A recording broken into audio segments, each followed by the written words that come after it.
So, having now given these three perspectives, let us get to the problem itself. So, the problem statement is as follows: given n observations, meaning n measurements of this signal C, find the best estimate. Now, obviously, we have resigned ourselves to saying that I will find only the best estimate, I will never be able to get the truth because of the uncertainties that I have. I will never be able to go past completely that uncertainty. So, what do I have with me from with respect to the schematic that we just saw earlier? We have the information. What is the information that we have? The set of observations. We will denote the measurements by y, and we have n observations from y0 to yn minus 1. The next that I need is a mapping that connects the set of measurements here. I have used z, z is a very generic symbol, here we are using y, no worries. I need now a model that connects these measurements to the unknown space. What is unknown for me here? The constant signal C. So, I have yk observations, k running from 0 to n minus 1, and the unknown parameter is C. Now, I need a mapping from the known space to the unknown space, then only I can recover, correct. You can think of even a calibration, a lot of you must have come across calibration. Calibration is also essentially an estimation problem. So, here you can think of it as a calibration problem also. There are so many flavors that you can give to this problem. Okay. So, the model now that we have written there is y equals C plus Ek.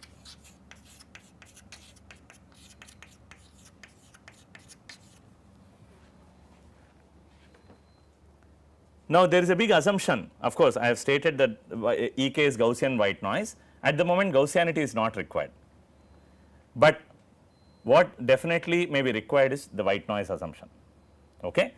So, that is a big assumption that I have made, nobody told me, I am making that assumption. Is there a way to check whether this assumption is correct? Very good. So, just look at the ACF of y, you will know whether this assumption is correct or not. In this simple problem, life is easy. In more generic problems, the general problem scenario, you may not be able to really verify the assumption straight upfront. Somewhere down the line into the estimation problem, you may be able to verify, something will tell you, you made a wrong assumption. Anyway, so in this case, at least assume that I have verified and I have therefore put up this model. But why should I assume that the constant signal adds on to the white noise? It could be a multiplier also, right, or it could be some complicated model.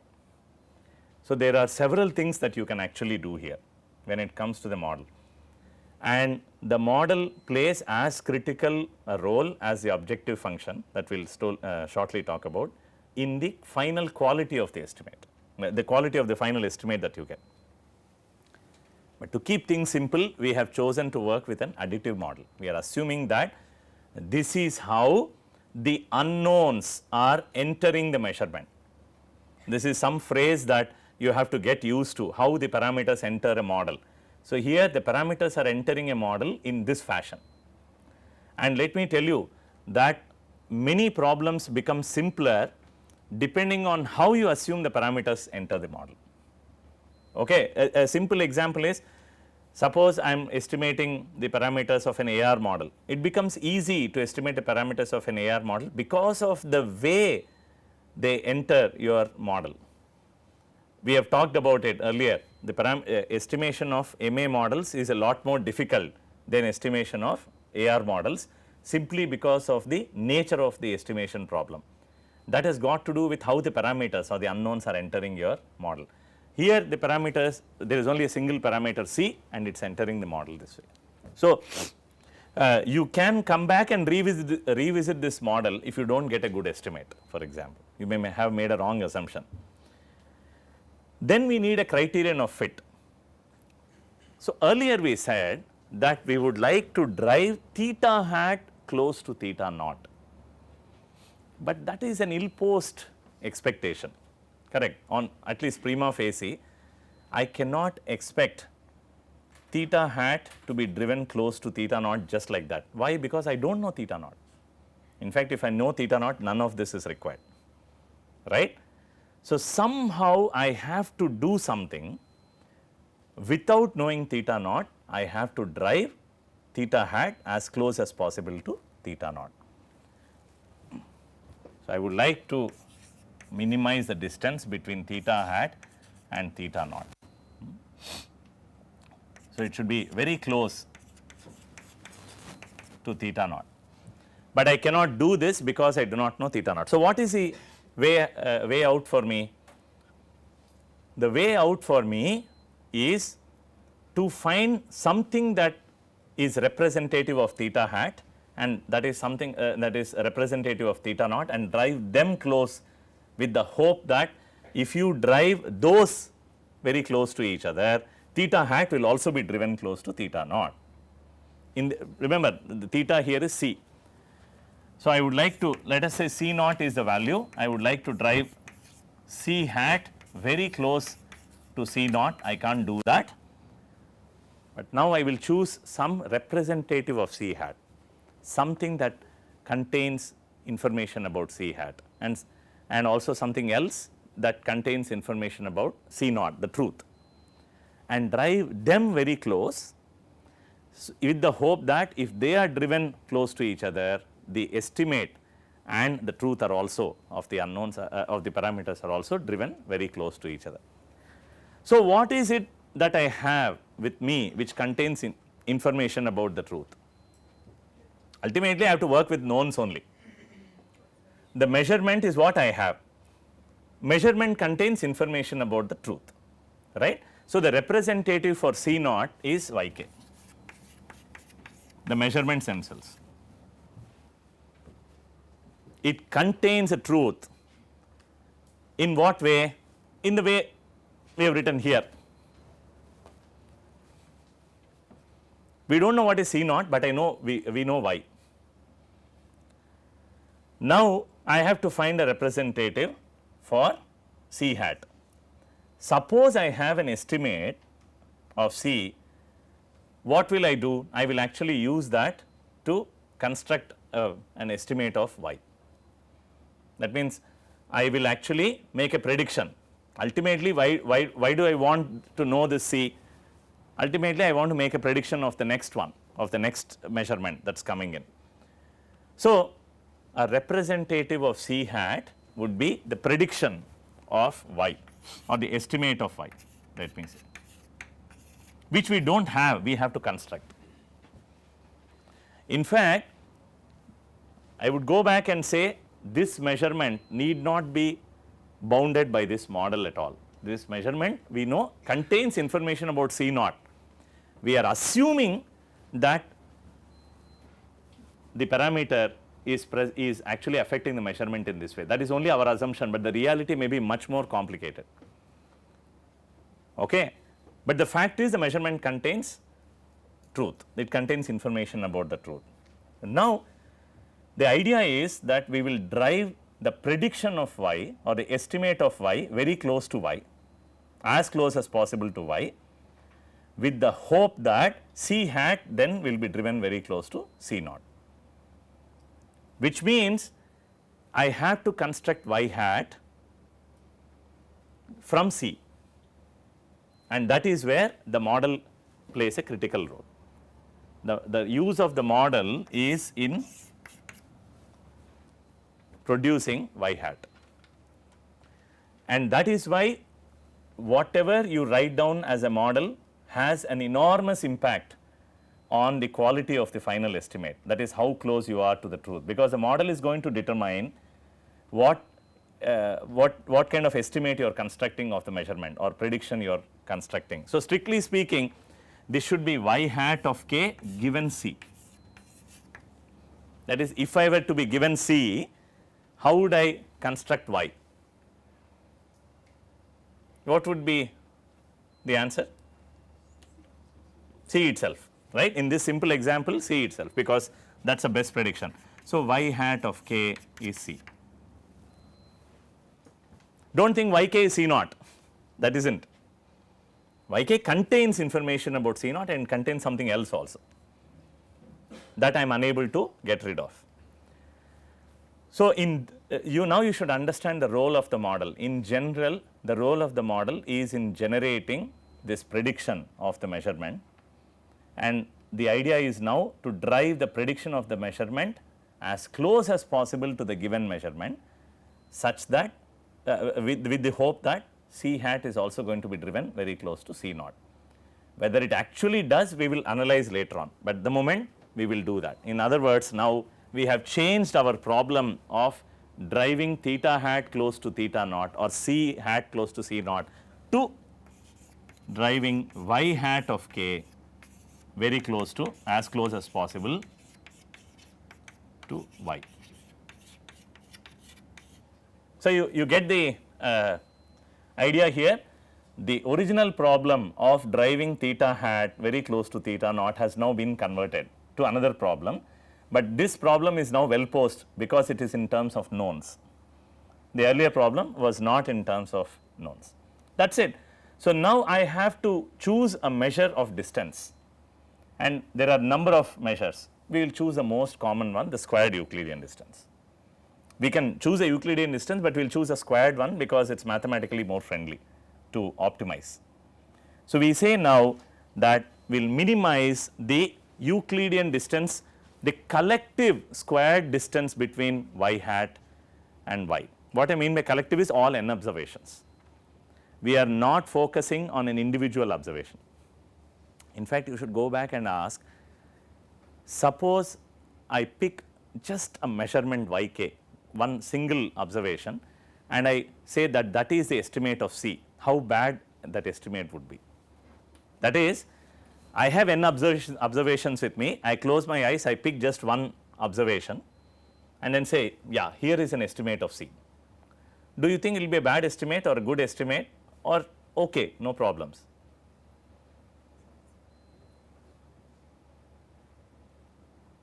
I just randomly pick one observation because I know that yk contains C plus some white noise uncertainty.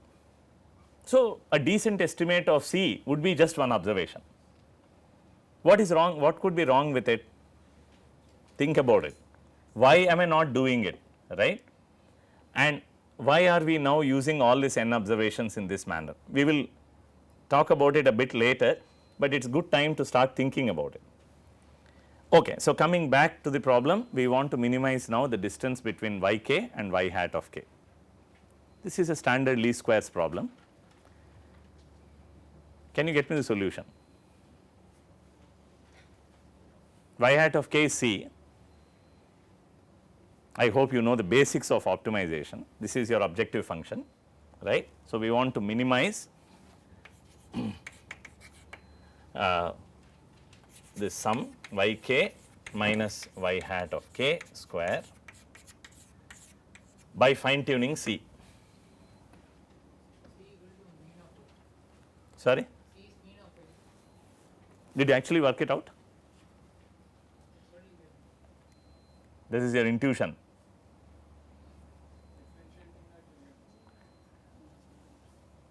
You get that? Okay. No, your answer is correct. I just want to make sure that it is not through SMS and it is actually through derivation. Okay. So, if you work out the optimization, C star, all optimal variables are stars, denoted by stars, right. So, there you go, the sample mean that we talk of happens to be the best estimate of C. But now we know through this problem, I mean this formulation, that the sample mean, I mean we could have said this early on itself. We said the statistical viewpoint of this problem is estimate the mean. You could have simply said, why do not you use sample mean? Yes, we could have used sample mean upfront and dismiss the problem, but we would have missed out on a number of important aspects. That is point number 1. And point number 2, now I can say in what sense sample mean is the best estimate. It is the best estimate in the least square sense. What does it mean? It means that if I change the objective function, if I change the distance measure the solution is definitely likely to change, correct. That is why it's a very beautiful problem, very simple problem, but has all the flavors and all the subtle points that you can observe in this problem. So, anyway, so it turns out that now this is the optimal solution, and this is called the estimator now for you. This is the formula. So, in goes data, out comes C hat star. So, your estimator has taken in the data and also taken in the model, the objective function, everything, and produce this estimate for you. We call this formula here as an estimator. Is this a linear function of the observations or nonlinear function? Of the observations, correct. Remember that you can write this as a nice vectorized form. You can say it is 1 over n times this 1 vector transpose times y vector. Okay. So, you can actually write this as 1 vector transpose. 1 vector is the vector of ones of length n, always vectors are column vectors by convention, and then you have y vector, which is a vector of observations. From this you can say it is a linear estimator. There are several advantages of working with a linear estimator. We will discover that as we go along, but one of the most obvious advantages is implementation. If you were to implement this online, it becomes very easy, right. Coding in any hard device also, it is very easy. Okay. So, now let us we will come back to sigma square E, that is also another thing that we have to estimate, but we will come back to that. Let us ask what happens if I change the objective function. What happens if I change my metric of measure of distance from squared Euclidean to a 1 norm, right. We are moving from squared 2 norm to 1 norm. This 1 norm distance is also known as, yeah, that is absolute, but there is another name to it. It is called the taxi driver's distance, right. There is still a name for auto driver's distance, people are not able to figure out, because auto driver's thinking is a lot more skewed, and it depends. If you are in Chennai, it's maybe you can come up with a norm. We are yet to find a mathematical function that can reflect the auto driver's distance. Taxi drivers are supposed to be a lot more straightforward, at least in New York, they say, and that is why this is also known as Manhattan distance. So, this when you are going from point A to point B, from here to here, this is your straight distance, but then maybe this path is closed. So, you have to go this way, or maybe go, if you are in Bangalore, you go all over the place and then come, because it is one way, right. So, these distances are called Manhattan distance or the cab drivers or taxi drivers distance and so on. It is a 1 norm measure. Suppose I choose to minimize the 1 norm distance instead of the squared Euclidean distance. What is the solution to this problem? How do you know?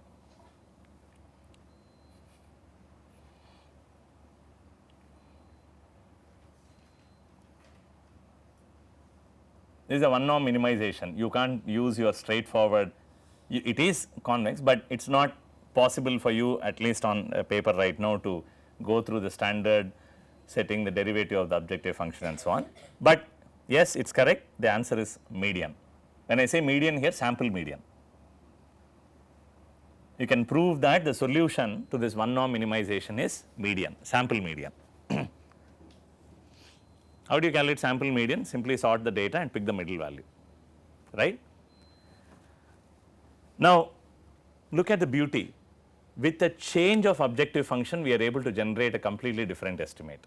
And the nice part about this is, now I know sample median is optimal in the 1 norm sense.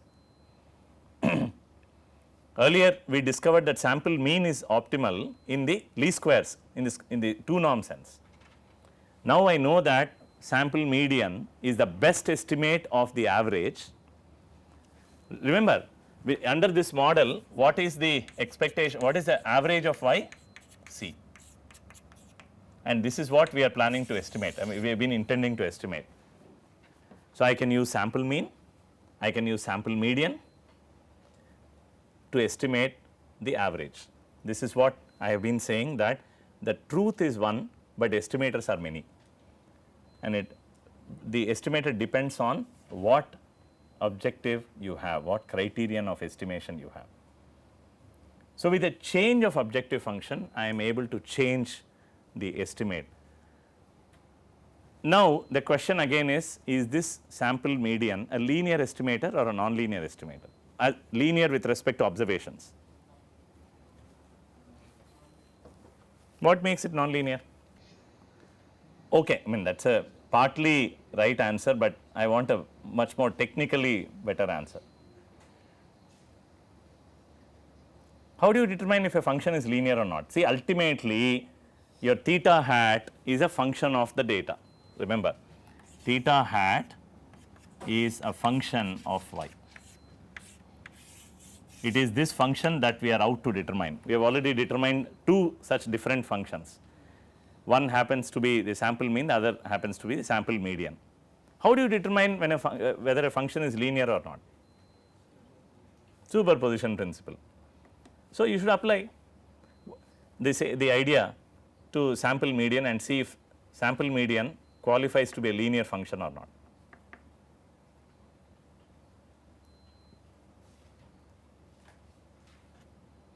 Somebody said non-linear, but then after that fell silent. Intuitively you may have a feel, but I would like the technical answer to come out. Linear. Answer ही बदल दिया. Even then I am going to ask why. Does it satisfy?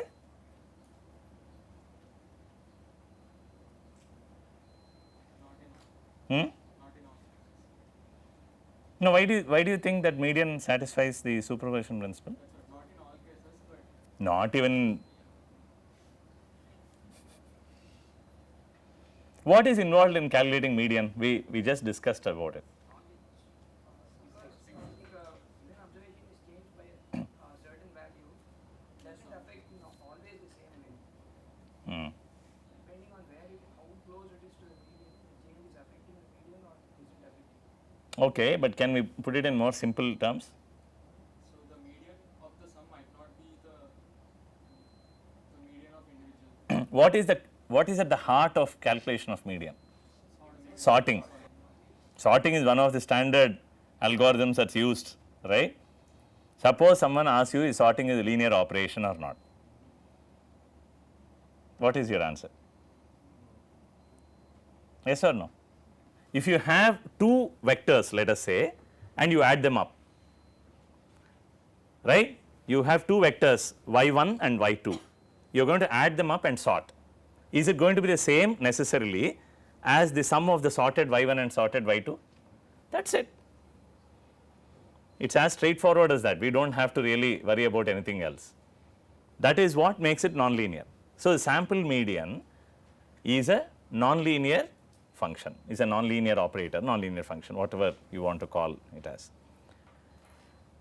So, observe that with a change of objective function, we have moved from a linear estimator to a non-linear estimator, and that kind of gives you an idea of what objective functions in estimation can do to your estimation problem. And why are non-linear estimators painful? Yes, they are. Are they bad? No, they are good. They need not bad, but in painful in what sense? Well, in some sense online implementation, but more so in analyzing how good these estimates are. We have not yet talked about the goodness of estimates, and we will shortly mention those, but to theoretically analyze how good these estimates are, linear estimators are a lot more amenable and friendly as against non-linear estimators. But if you have to live with a non-linear estimator, then so be it. You cannot say, no, theoretically they are very difficult to analyze, I will not use it. You can't do that. Now, that is one of the demerits of working with a non-linear estimator. But in this example, suppose you are looking at robustness of an estimator. Do you understand what is robustness of an estimator? Robustness with respect to outliers, right? some data takes on some observation point takes on some unusually high value or low value, extreme values. Which among the sample mean and sample median is robust to it? Median, right? So, sample median is that teacher in the class who can tolerate even 3 or 4 highly mischievous students, whereas sample mean weeps like crazy. Just with one student can make it cry, make this sample mean cry. In robust statistics, there is a terminology called breakdown point, very rightfully so. This sample mean simply breaks down looking at one mischievous student.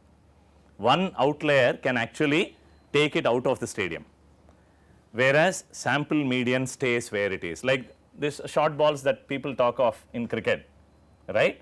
One short ball, some cricketer is out, but there are other cricketers who can take any number of short balls. So, there are different properties of an estimator. Now, you can see we are looking at different aspects: online implementation, ease of analysis, robustness.